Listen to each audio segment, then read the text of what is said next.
बिलाल यार, आप बड़े होके क्या बनोगे? दूल्हा बनूंगा। अरे यार, आप बड़े होके क्या करोगे? शादी करूंगा। यार, आप बड़े होके मामा पापा के लिए क्या करोगे?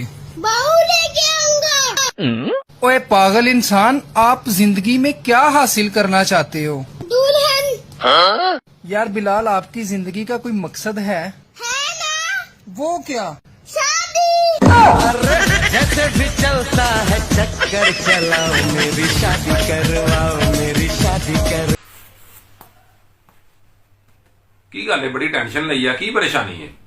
यार जी मेरी बेगम है ना, वो मेरे नाल बड़ी उच्ची आवाज से गल करती है। ओए अल्लाह दे बंदे, टेंशन नहीं लई दी।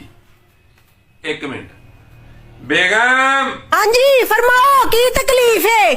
कुछ नहीं, इतना भी उच्ची बोल दी है। बिलाल जाओ, मेरे लिए दूध लेके आओ। कौन सा दूध? डब्बे वाला के खुला? खुला ले आ। गाय का या भैंस का? भैंस का ले आ। पानी वाला या खालिस? खालिस ले आ। गरम लेके आऊं या ठंडा? यार बिलाल, दिमाग ना खराब कर, जैसा भी मिलता है ले आ यार। जूता पहन के जाऊं या बूट पहन के? जूती पहन जा। जूती स्लीपर वाली या? तू रहन दे, मैं खुद जाके ले आता हूँ। साली गंदी औलाद, ना मजा ना स्वाद। यार तेरिया दी सारियां तस्वीरां बड़ियां जबरदस्त आईयां। ओ यार, है तो कुछ भी नहीं, जेड़ा मेरे को अंदर एल्बम पिया ना, वो इस तो भी जबरदस्त है। यार मैं काफी देर तो देख रहा, भाभी बड़ा चुप चुप ने की वजह?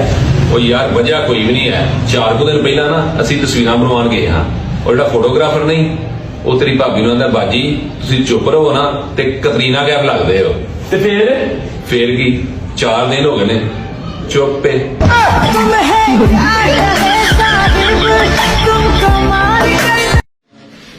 मियाँ जी बर्तन धो दिए? हाँ जी, धो दिए। तो अब क्या कर रहे हो? खाना बना रहा हूँ, रोटी बना रहा हूँ तुम्हारे लिए। यार मुझे तो रोटी खानी नहीं है, मैंने चाय पीनी है। यार मुझसे ना इतनी रनमुरीदी नहीं होती। रोटी खानी है खाओ, नहीं खानी ना खाओ, मैं जा रहा हूँ। यार बात तो सुनो, लो बात तो सुनो। क्या है अब? आई लव यू यार। पत्ती तेज रखा।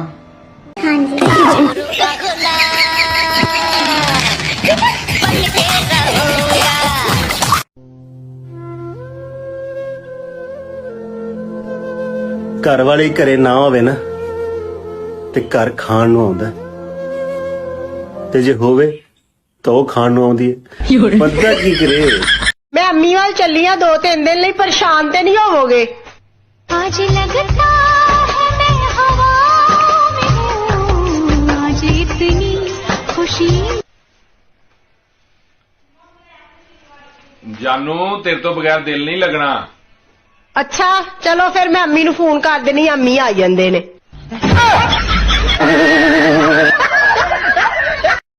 अच्छा गल सुनो, तुसी मैनू नहीं बनाना तो दसदा किने लग्या जे तुसी मैनू ना बनाया तो मैं जहर खा लेना है। 1 2 3 4 5। रो ना, गिनती गिन गिनती। शुक्र है तुसी मैनू बुलाया तो सही, नहीं तो मैं अज मर जाना सी।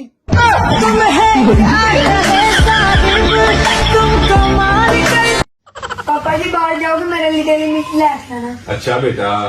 मामा जी मैं एडा वड्डा क्यों होगा जो मैं तुहानू बगैर पुछे बाहर जा सका? चुप कर वे, एडा वड्डा ते हाली तेरा प्यो नहीं होया।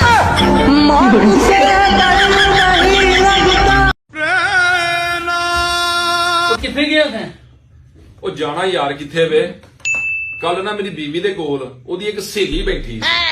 ਉਹ ਆਪਣੇ ਬੰਦੇ ਦੀਆਂ ਬੜੀਆਂ ਹੀ ਤਾਰੀਫਾਂ ਕਰਨ ਡਈ ਸੀ। ਮੇਰਾ ਬੰਦਾ ਬੜਾ ਅਜ਼ੀਮ ਹੈ, ਮੇਰਾ ਬੰਦਾ ਬੜਾ ਅਜ਼ੀਮ ਹੈ, ਮੇਰਾ ਬੰਦਾ ਬੜਾ ਅਜ਼ੀਮ ਹੈ। ਮੈਂ ਸੋਚਿਆ ਹਾਂਡੀ ਰੋਟੀ ਤੇ ਮੈਂ ਵੀ ਸਾਰੀ ਕਰ ਲਈ ਨਾ, ਇਹਦਾ ਬੰਦਾ ਕਿੱਥੋਂ ਅਜ਼ੀਮ ਹੈ? ਇਹ ਹੁਣ ਉਹਦੇ ਲਈ ਆਉਂਦੇ ਆ। अच्छा तो ਫੇਰ ਕੀ, ਉਹ ਸਾਲੇ ਦਾ ਨਾਂ ਹੀ ਅਜ਼ੀਮ ਹੈ। तुम है